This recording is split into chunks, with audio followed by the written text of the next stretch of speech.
Ladies and gentlemen, last but not least, let's welcome Mr. Elon Musk, the co-founder and CEO at Tesla, and Jack Ma, the co-chair of the UN High-Level Panel on Digital Cooperation. Let's give them a very big applause.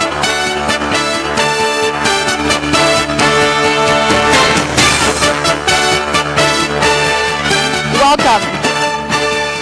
Great to have both of you here with us today. The session is actually much awaited. We've already posted some of the keywords of the questions on the big screen, and later on you can just click the word you're interested in to talk about. Now the stage is yours.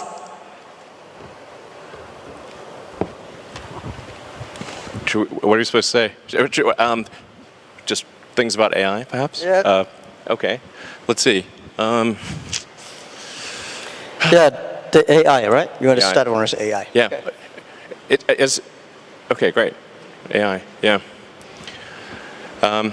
Actually, I'm told that does AI mean love? There's like a name AI. It sort of sounds a bit like love. Yeah, AI. I hate the word AI called artificial intelligence. I call it Alibaba intelligence.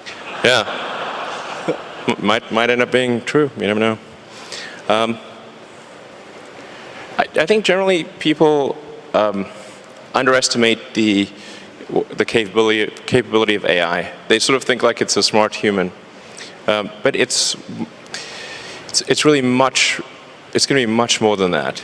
It'll be much smarter than the smartest human. I mean, it'll be like,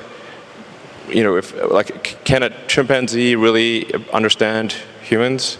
Not really, we just seem like strange aliens.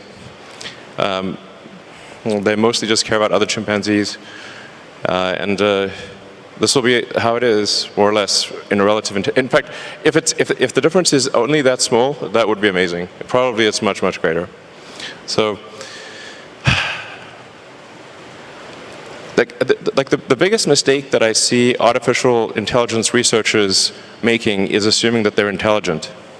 Yeah, they're not, compared to AI. And so a lot of them cannot imagine something smarter than themselves, but AI will be vastly smarter, vastly. So what do you do with a situation like that? What do you do with a situation like that? I'm not sure, I hope they're nice. I mean, I have obviously some, I think in a situation where the old saying, if you can't beat them, join them. That's what Neuralink is about. Is like, can we go along for the ride with AI? I mean, I really think that there should be other companies like Neuralink, essentially to create a high bandwidth interface to the brain, because right now we are already a cyborg. People don't realize we are already a cyborg because we are so well integrated with our phones and our computers. The phone is almost like an extension of yourself. If you forget your phone, it's like a missing limb. But the bandwidth, the communication bandwidth to the phone is very low, especially input. So, in fact, input bandwidth to computers has actually gone down because of typing with 2 thumbs as opposed to 10 fingers. There's a big reduction in bandwidth. Input bandwidth has gone up because of video and imagery. So input bandwidth is many orders of magnitude greater than output bandwidth. But at a certain point, if we'll just, assuming a benign scenario with AI, we will just be too slow. To something, let's say a computer that has like an exaflop of, many exaflops of compute capability, a millisecond is an eternity, and to us it's nothing. So, I always think like human speech to a computer will sound like very slow tonal wheezing. It's kind of like whale sounds. Yep. Because what's our bandwidth? Like a few hundred. Vision about the technology. I'm not a tech guy. I think more about life. I think AI is going to open a new chapter of the society, of the world, that people try to understand ourselves better rather than the outside world. And it's so difficult to predict the future. 99.99% of the predictions that human being had in the history about the future, all wrong. Including that one? Oh yeah, only the 0.00% of the prediction are right. They're right because by accident. Yeah, but it's also true that 80% of statistics are false. Yeah. So my meaning is Cold that, room, come on guys, that was a joke. my meaning is I'm happy about the artificial intelligence or Alibaba intelligence that's going to understand the inside of the human better. So when people worry a lot about artificial intelligence, people should have more confidence in themselves, because I think if a lot of solutions we don't have today, but there will be solutions tomorrow. We don't have solutions, but the young people will have solutions. So I'm quite optimistic, and I don't think artificial intelligence is a threat. I don't think artificial intelligence is something terrible, but human beings are smart enough to learn that. And to me, artificial intelligence is just like, people worry a lot about this today are those people, I call them called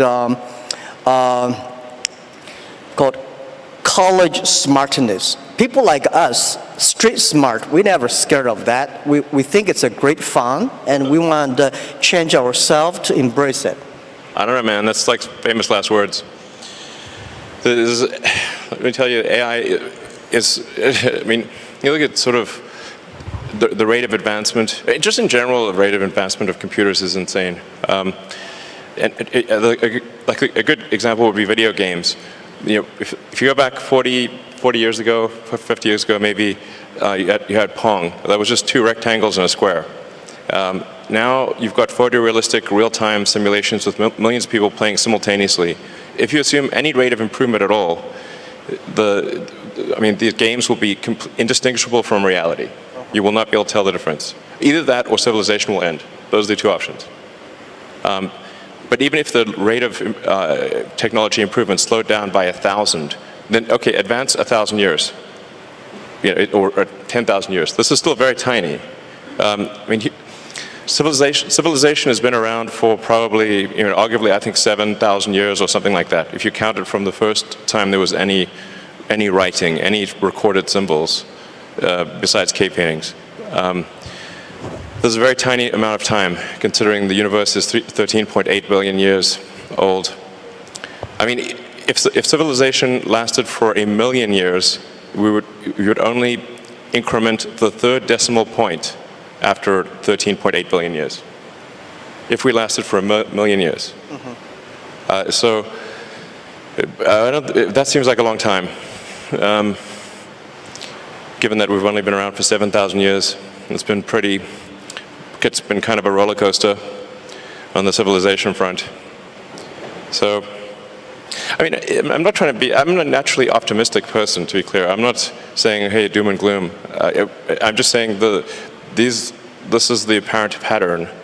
The rate of change of technology is incredibly fast. It is outpacing our ability to understand it. Well, I'm not sure, is that good or bad? I don't know. I mean, it seemed to me some time ago that you could sort of think of humanity as a biological bootloader for digital superintelligence. For those who know what a bootloader is, a very tiny piece of code without which the computer cannot start. But it's sort of like the minimal bit of code necessary for a computer to start. Like, you couldn't evolve silicon circuits. There needed to be biology to get there. Good. Yeah. Well, let's talk about something fun. I admire that you want to go on the Mars. Shall we go to the Mars? Yeah. Yeah, so what will the life look like on Mars? Are you both moving? What do you think about that? Actually, I'm not interested in Mars. I just came back from there, so I'm more interested on the Earth, the things, what's going on happening here. So why are you so curious about the Mars? Well, I think the thing about Mars is that I think it's important for us to take the set of actions that are most likely to continue consciousness into the future. What increases the probability of consciousness of continuing into the future? I think we should not take it for granted that consciousness will continue because we have not encountered any aliens. Where are the aliens? This is the Fermi paradox. This is one of the most important questions. How come we've not found any aliens? There's people out there who think we've found aliens. Trust me, I would know. We have not. Okay. People ask me, you've been to Area 51. Okay, please. SpaceX actually has Area 59. It's even better, 8 better than 51. So, among the set of actions we can take that are likely to increase the scope and scale of consciousness such that we are better able to understand the nature of the universe, one of those actions is to become a multi-planet species or ensure that life is multi-planetary. Not because I think something that, it's not from the standpoint of it just being an escape hatch or because I think that Earth is doomed, but there's a certain probability that is irreducible that something may happen to Earth. Despite our best intentions, despite everything we try to do, there's a probability at a certain point that some either external force or some internal unforced error causes civilization to be destroyed, or sufficiently impaired such that it can no longer extend to another planet. It's hard to say. Let me put it another way. This is the first time in the 4.5 billion year history of Earth that it's been possible to extend life beyond Earth. Before this, it was not possible. How long will this window be open? It may be open for a long time, or it may be open for a short time. I think it would be wise to assume that it is open for a short time. And then let us secure the future of consciousness, such that the light of consciousness is not extinguished. And we should try to do this as quickly as possible. That's my view. Good. It's so difficult to secure the future of the Earth, but we can secure the future of next 100 years. I am not the person that I admire your courage for explore the Mars, but I admire a lot of people spend efforts on improving the Earth. It's great to send 1 million people to the Mars, but we have to care about the 7.4 billion people on the Earth. How can we make the world more sustainable? And I'm not that fond of the Mars because I think it's easy to go to the Mars. When you go on the top of the hills of the building, just one step you go to Mars, but you will never be able to come back. Yeah, so that's my view. That's not how it works, though. And also, don't do it. I hate to go to Himalayas too. I mean, when you climb on I think someday I will go there when the elevator is ready. I will go there have a look. But I think people spending more time on the Earth, think about because no matter how long the civilization of the human beings will be, like 1 million or 2 million or 500,000 years, but we only have 100 years. So we cannot solve all the problems for future, but we have to be responsible for the future, but we should care more about how we can enjoy better. My view is that by the artificial intelligence or AI, when human beings understand ourselves better, then we can improve the world better. Last 200 years, human beings tried to understand the other side of the world better, understand the other people better. But I think what I feel excited about AI is that AI is to understand people, the inside of the human beings. The Earth, I heard you're gonna dig a tunnel deep in the Earth, which is amazing. I think, anyhow, every time when I read the news about you are interested in the outside space, I look at you with great respect. We need heroes like you, but we need more heroes like us, working hard on the Earth, improving things every day. That's what I want. Sure. I mean, to be clear, I'm very pro-Earth. Yeah. Great. That sounds great. To be clear, I'm very pro-Earth. When I say us becoming a multi-planet species or making life extending life beyond Earth, expanding the scope and scale of consciousness. From a resource standpoint, I'm talking about less than 1% of Earth's resources should be dedicated to making life multiplanetary or making consciousness multiplanetary. So, I think it should be like somewhere in between how much we spend on lipstick and how much we spend on healthcare. Like, things like for the preservation of consciousness, we should spend maybe slightly more than we spend on cosmetics. That's my, and I'm pro cosmetics. I like it. They're great, but there's probably worth spending, I don't know, somewhere like at least 0.5% of Earth's GDP on extending life to be multiplanetary. Maybe 1%, I'd say, seems like a good use of resources. But then we have like 2 orders of magnitude more resources spent on Earth. So it's not like it's somehow going to fundamentally impair Earth. If like I said, just 1% of Earth resources on that order should be enough to make life multiplanetary. It seems like a wise investment for the future. And obviously I spend a lot of my time on sustainable energy with Tesla, with electric cars and solar and batteries and that kind of thing. And I'm really excited to be here in Shanghai for the Shanghai Gigafactory, which is, I think the Tesla China team has done an amazing job, really mind-blowing. Like, I'm just astounded by how good the job is and how much progress has been made. And I think it's a good story for the world, and to say, like, look how much progress you can make in China. This is extremely impressive. Like, my hat is off. You guys rock. So I've never seen anything built so fast in my life before, to be totally frank. I've seen some crazy things. So, I think it's like, I really think China is the future. That's very impressive. And there's also some great progress on entrepreneurial rocket companies in China as well. I believe 2 have made orbit, and it's very difficult, very hard to make orbit. Achieving orbit, I have great respect. This is very hard. You want to pick up another topic? Sure. Yeah. Jobs? Should I pick it? Jobs. The jobs or life? Jobs. We're starting. Sure, anything, sure. Okay. So what new jobs will be created because of AI, or has the change already started? What do you think? I think why we needed that many jobs. Sure. Right? My view is that the jobs, actually every technology revolution people start to worry.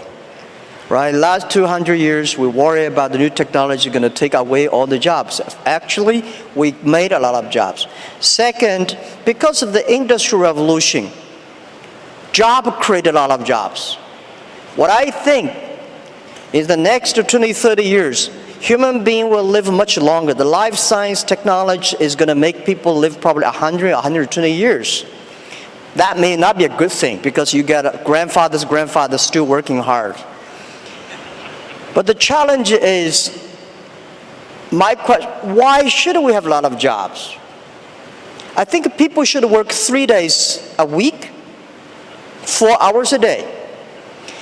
When we have electricity, the power of electricity is that we make people more time. So you can go to the karaoke in the evening, you can go to dancing party in the evening.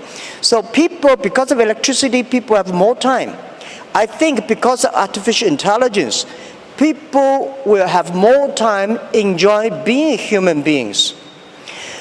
In your life, in my life, I think I visited probably 300 cities in my life. My father visited 30 cities. My grandfather would visit only 3 cities.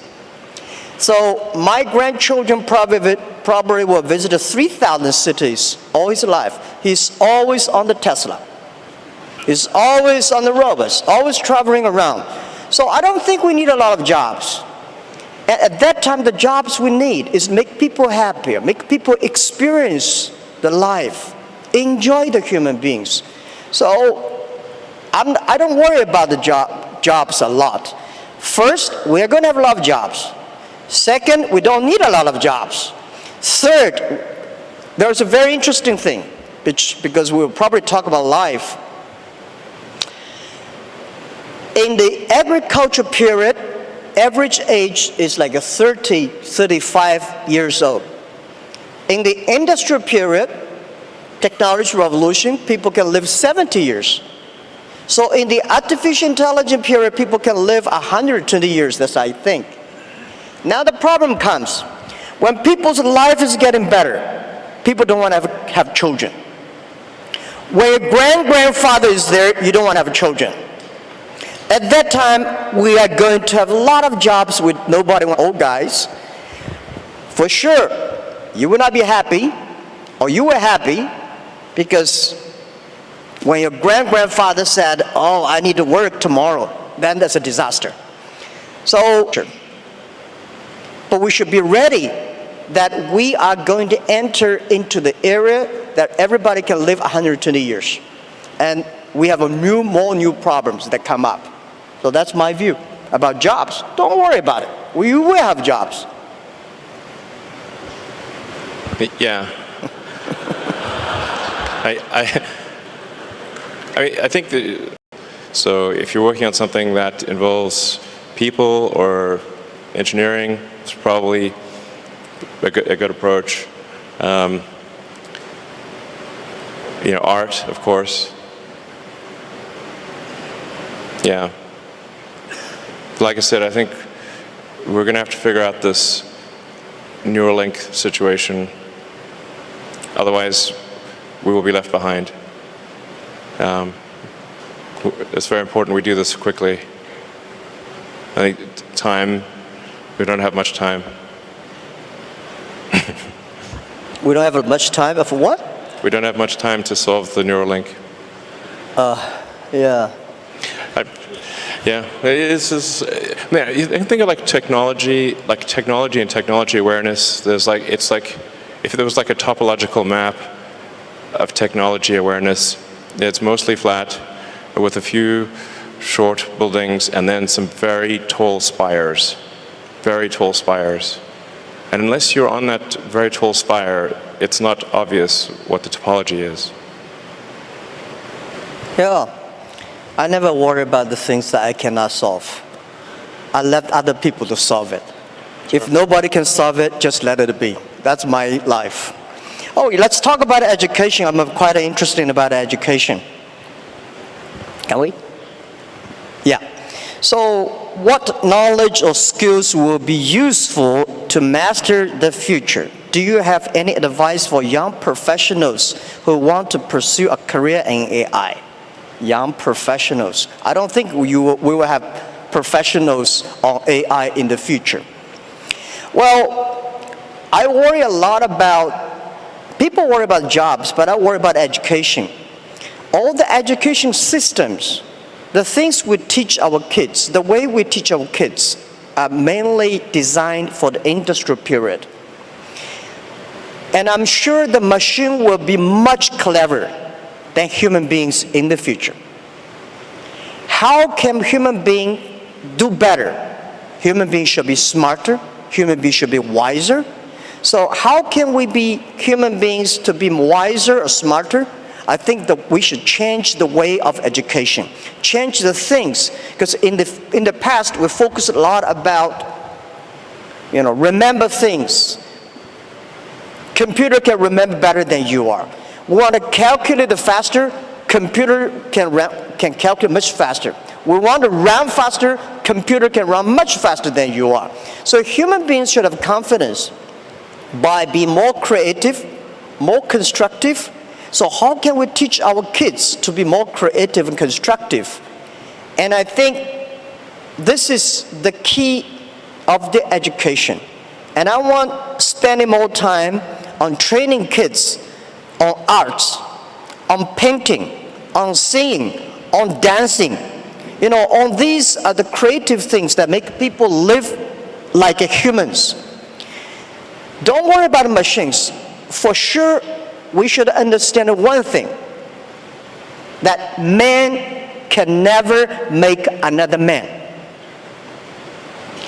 Computer is a computer. Computer is just a toy. Man cannot even make a mosquito. So we should have confidence. Computer only have chips. Men have the heart. It's the heart where the wisdom comes from.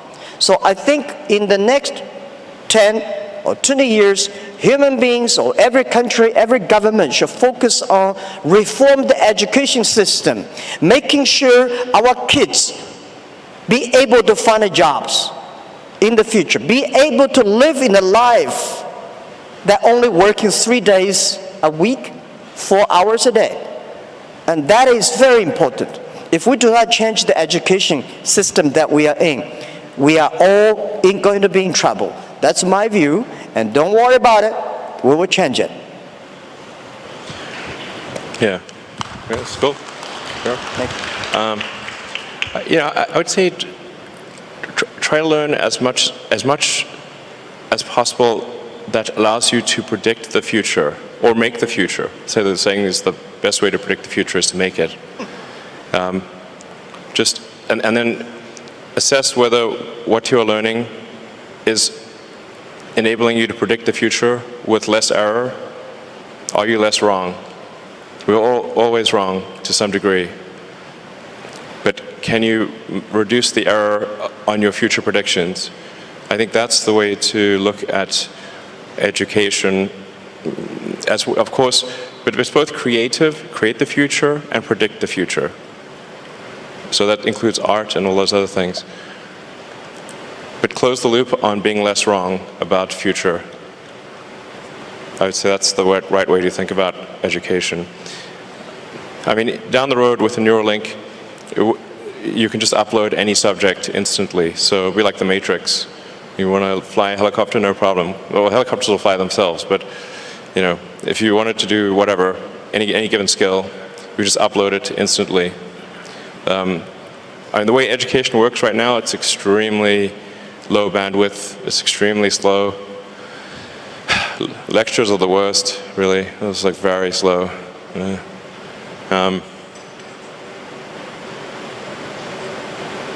Yeah, just try to predict the future with less error. This is very hard, as you were saying. I'm not sure it's 99.9%, but it's not very good generally at prediction of the future. But I think often people don't try. The first thing is try. If you don't try, okay, you got to try, and then adjust based on the error of your prior predictions. Yeah, I think just to try is very good. We should always have the confidence to try the future. And I never worry about the errors and the mistakes. Errors and mistakes that are the best assets of human lives. And humans, I think that when people worry about the disasters that AI is going to bring in, I think it's not the disasters. It's the mistakes that human beings make. And trust human beings will be able to correct the mistakes and improve themselves. And that we need education. And this is what we think. In China today, we have 1,800 new babies born every year, which is not enough. We need to have much more than that.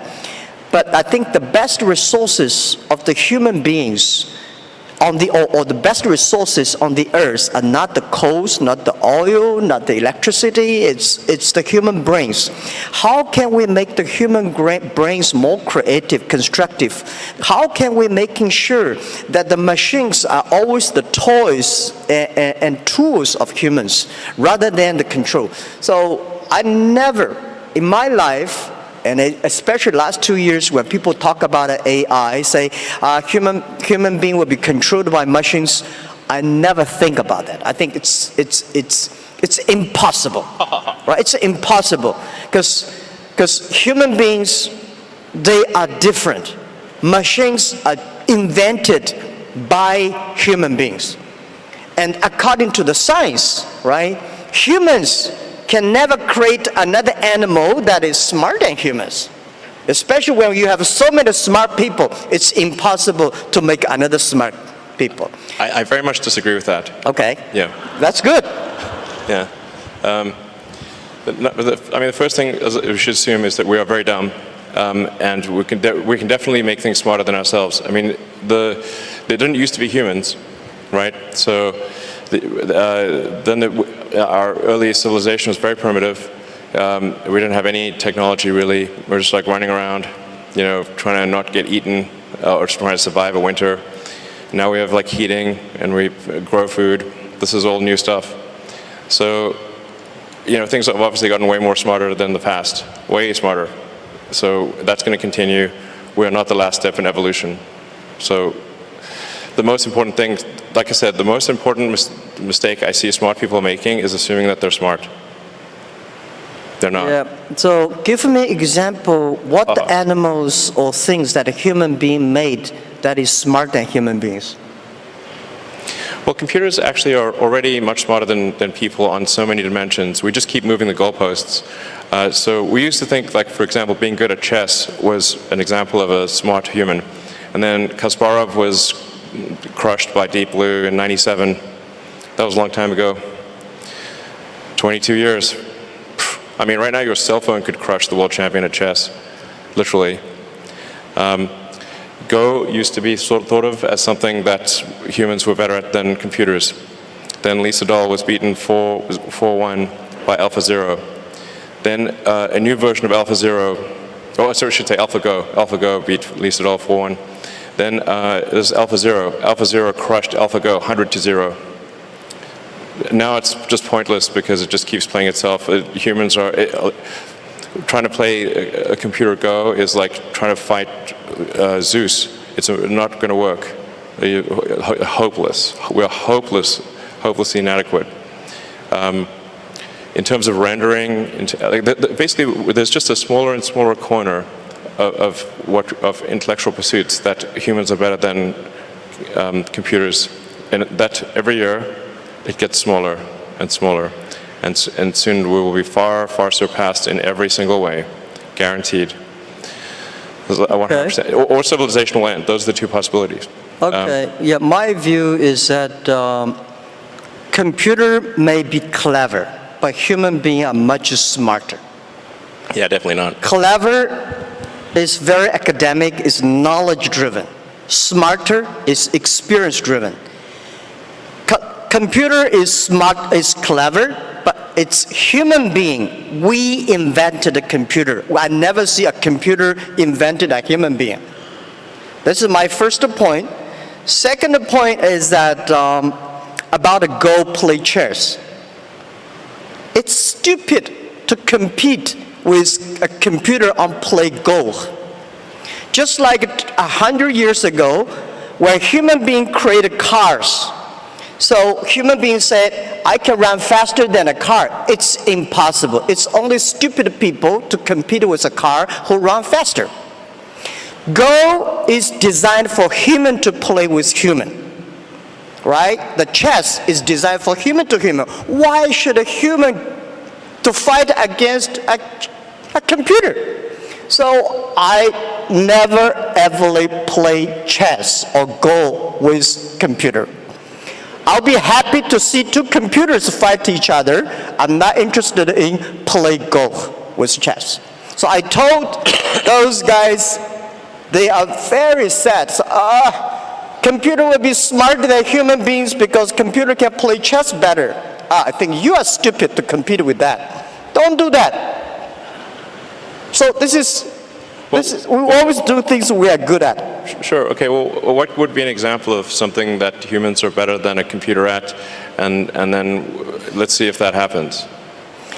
Well, computer is only one of the clever tools that human created, and computers are clever. But there will be more tools that human beings will create, much clever than computers. That's my view.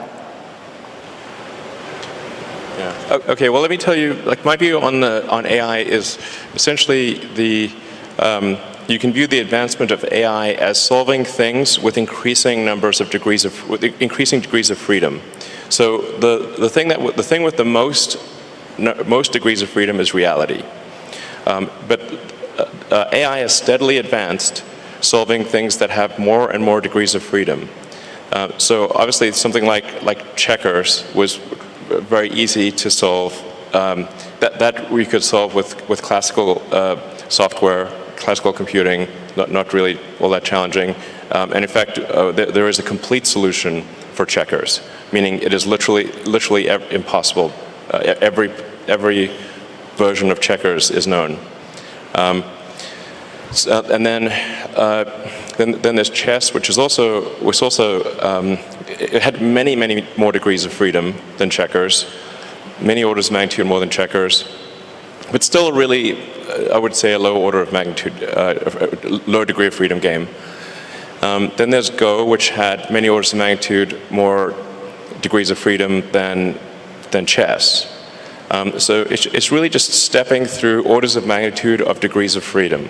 This is the way to, I think, view the advancement of intelligence. Yeah. And it's really going to get to the point where it just can completely simulate a person in every way possible, like many people simultaneously. In fact, I mean, obviously there's a strong argument we're in a simulation right now. It sort of reminds me of that joke of like, if life was a video game, what would be the review? And it's like, well, the graphics are incredible. The plot is confusing. The respawn takes a long time. That's a video game. That's life. If life was a video game, respawn takes 20 years to spawn a human being and have them be fully conscious. I'm worried about the birth rate, which you alluded to earlier. Contrary to, like most people think we have like too many people on the planet, but actually this is an outdated view. This is assuming that AI is fine, assuming that there's a benevolent future with AI. I think that the biggest problem the world will face in 20 years is population collapse. Collapse. I agree. I want to emphasize this. The biggest issue in 20 years will be population collapse. Not explosion, collapse. It's very easy to see what the world will look like in 20 years because humans have a 20-year boot sequence. So like you say, okay, well, who was born last year? Okay, now you know what the world looked like in 20 years. It's that easy. I absolutely agree with that. The population problem is going to be facing huge challenge. 1.4 billion people in China sounds a lot, but I think next 20 years we'll see this thing will bring big trouble to China, and the population decreasing of the speed of population decreasing is going to speed up. Yes. And you call it collapse. I agree with accelerating that. collapse. Accelerating collapse. Accelerating collapse. And then the common rebuttal is like, well, what about immigration? Like, from where? Yeah, you want to go to space, the Mars. The Mars will immigrate. Yeah, Mars needs people here, too. probably. Like, Mars needs people. Mars needs people. There's no 0 people there right now. So right now it's just a machine planet. There's only some robots there. This is something that we should pay special attention. That's why the 18 million new babies born in China, which was less than only 1% or something, we should spend more time create these people and treat life better.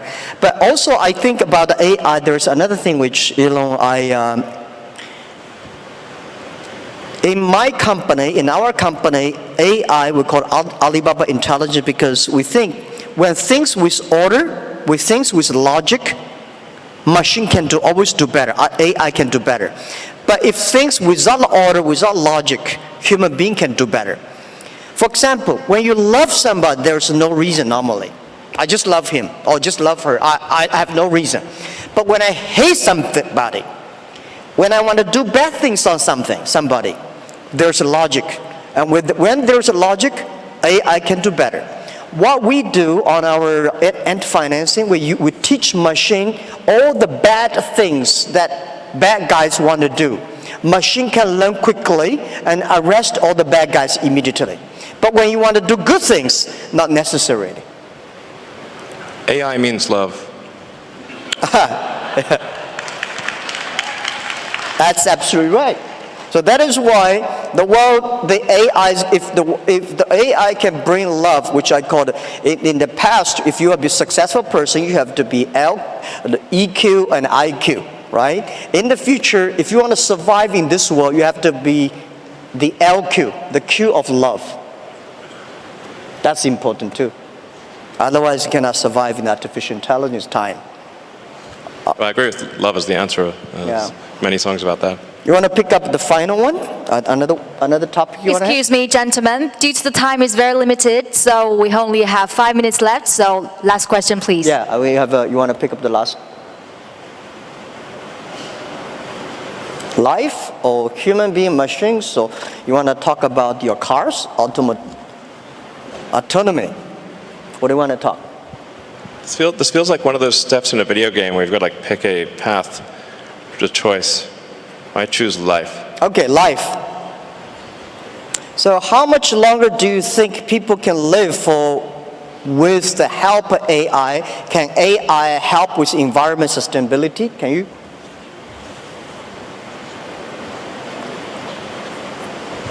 I think, first of all, I think humans will solve environmental sustainability. I do not mean to suggest complacency or that we just take it easy. In fact, this is a self-fulfilling or unfulfilling prophecy. We must take immediate and dramatic action, and and continue the momentum towards environmental sustainability. And China is actually the world leader in this. In fact, I'm not sure how well it is known outside of China, just how much China is a world leader in environmental sustainability. It's extremely impressive. I mean, I think half of all the electric cars in the world were made in China last year, something like that. So, so I don't mean to suggest complacency, but I do think humans can and will solve sustainability. If we can do the neural lace, then I think, or the Neuralink, essentially, the age will not matter that much. You can simply save your state and restore your state, like a saved game, essentially, something very close to that. I do think we can solve biological aging if we really wanted to. You'd have to make DNA changes, but we're obviously just on a clock. All organisms are. I mean, you could take a fruit fly, for example, and you could give it yoga, sort of have it do daily yoga and have a very healthy diet, and it's still going to live for 3 weeks, maybe 4 weeks. So environmental factors are relatively minor for extending life. You have to change the DNA. And so the question is, like, will people be okay with changing the DNA? That's the thing about extending life, and probably people are a little bit reticent about that, but that's essentially the thing that needs to occur to extend life. You've got to stop the DNA clock somehow. I don't know if we should work on this or not. I think, frankly, it's probably a good thing that we do eventually die. There's a saying, like in physics, like even physicists, which are generally quite objective, is like the saying, like, all physicists don't change their mind; they just die. So maybe it's good to have this life cycle. Yeah. Yeah. Well, I think AI can definitely help the environment sustainability. And when human beings know themselves better, human beings will be smarter and will be wiser. The difference between clever people and smart people, or wise people. Smart people knows what he wants and how he can get it. Wise people know what he doesn't want.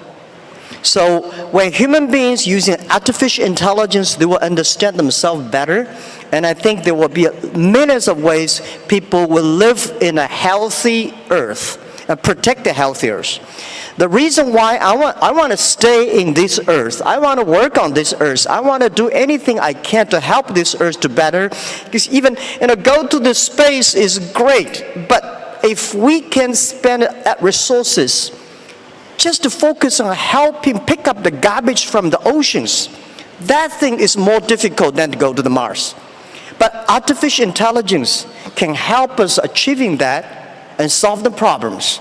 And the second, a human being can live better, can live longer. But what we need is not only live longer, we want to live healthier. How can we live healthier? It's to understand us better. Most of the disease are caused by our behavior. So I think I'm 100% sure people will live longer. People will live healthier, but may not necessarily live happier. If you want to be happier, human beings should focus on the value, the vision, and the mission, and always have the dreams. And I don't want people love the technology and put them dreams on the technology. I think technology should be with dreams. It's not technology change the world. It's the dreams behind the technology that change the world. So my hope is that anything we can do is to improve this world, to helping 7.4 billion people live better and live healthier. And this is all about our world. And I think we will be working very happily because I love your product, Tesla. You know, making world cleaner and no noise and such great technology. I'm happy you have the factory in China. And I think we need to do more things to improve this earth, improve this world, and make sure that people are happier and people care about the family, people care about the health. That's all we should do. And trust us. Trust the human beings and trust young people. Let's take responsibility for today, but let's not take away all the solutions for tomorrow. It's great human beings make mistakes. It's great human beings learn from mistakes. It's great to die. Haha, that's probably true. Thank you. Yeah, you cannot live long. I just like, yeah. Thank you. Fight for the light of consciousness. Thank you, Lobo. Nice talking to you. Thank you. Thank you so much for this very inspiring and futuristic, very informative dialogue. It seems it's the typical dialogue between the Earth and